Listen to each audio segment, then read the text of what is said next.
So ఇప్పటిదాకా అంతా అంటే ఆన్లైన్లో రావ్ బహదూర్ అంటే ఏంటి, లేదంటే జాన్రా ఏంటి, ఏం ఎక్స్పెక్ట్ చేయాలి అన్నీ చెప్పారు, ఓకే. బట్ రావ్ బహదూర్ యాక్చువల్గా ఒక సినాప్సిస్లా చెప్పాలి అంటే అంటే టిల్ డేట్ ఇప్పటిదాకా మీరు అన్ని less than a teaser release చేసినా, నాట్ ఎ టీజర్ చేసినా, మోర్ దెన్ ఎ టీజర్ చేసినా, ఎన్ని చేసినా కూడా ఒక కాన్సెప్ట్ లైన్లో ఏంటి, what should audience come down to the, why should audience come down to the theatres అనేది ఒక లైన్లో ఇవ్వలేదు ఇప్పటిదాకా.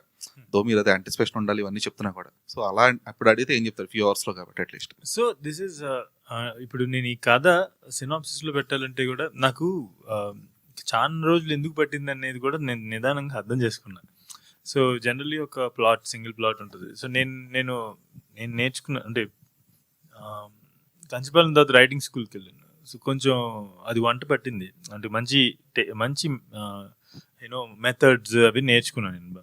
సో దాంట్లో ఒకటి వెరీ ఇంపార్టెంట్ థింగ్ నేను నేర్చుకుంది ఏంటంటే, మోస్ట్లీ మన సినిమాలు కూడా most of the times, not every film, there are great films and you know ఇవన్నీ ఈ మెథడ్స్ ఈ సబ్ప్లాట్స్ అనేవి కొంచెం సైడ్ లైన్ అయిపోతాయి అనమాట ఒక్కొక్కసారి మెయిన్ ప్లాట్ ముందుకెళ్తున్న కొద్ది.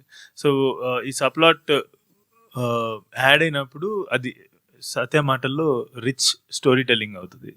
So this is actually something like that.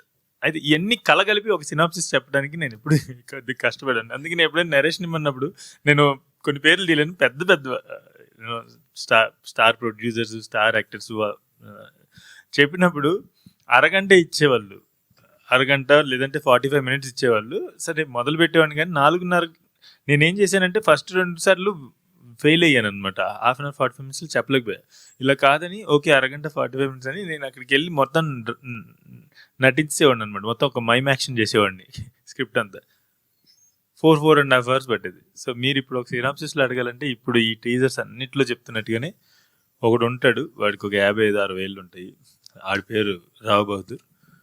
వాడు టెర్మినల్లీ ఇల్ అనమాట. వాడు last stage, final stage cancer, liver cancer నుంచి సఫర్ అవుతుంటాడు.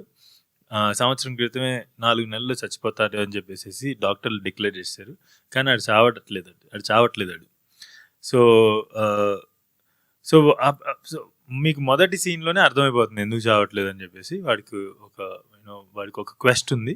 ఆ క్వెస్ట్ కోసం ఆబ్వియస్లీ ఎనీ స్క్రీన్ ప్లే ప్రొటగనిస్ట్కి ఒక క్వెస్ట్ ఉంటుంది కదా, అలాగే వీడికి ఒక క్వెస్ట్ ఉంది. ఆ క్వెస్ట్ కోసం అని చెప్పేసి వాడు చావకుండా నేను చావను బై అనేది దీంతో కూర్చున్నాను అనమాట. సో అతని క్వెస్ట్ ఏదైతే ఉందో, అతని వాంట్ ఏదైతే ఉందో అది ఫుల్ఫిల్ చేసుకోవటానికి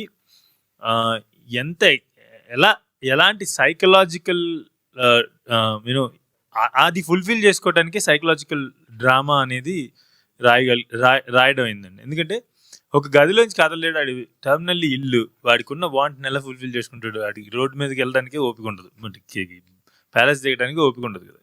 సో వీడు ఆడి చుట్టూ ఉన్న జనాల సైకాలజీతో ఆడుతూ ఎలా వాడి వాంట్ని ఫుల్ఫిల్ చేసుకుంటాడు అనేది కథ. ఈ నెపంతో మనం వాడు అసలు ఎవడు, ఆడు ఎట్లాంటి వాడు, ఇలా అయిపోయేటప్పుడు పాపం ఎన్ని స్టేజెస్లో వాడి జీవితం సంకనాగిపోయింది. అటు చెప్తారు కదా లాస్ట్లో, జీవితం సంకనాగిపోయినప్పుడు ఆ శక్తులు సిద్ధిస్తాను.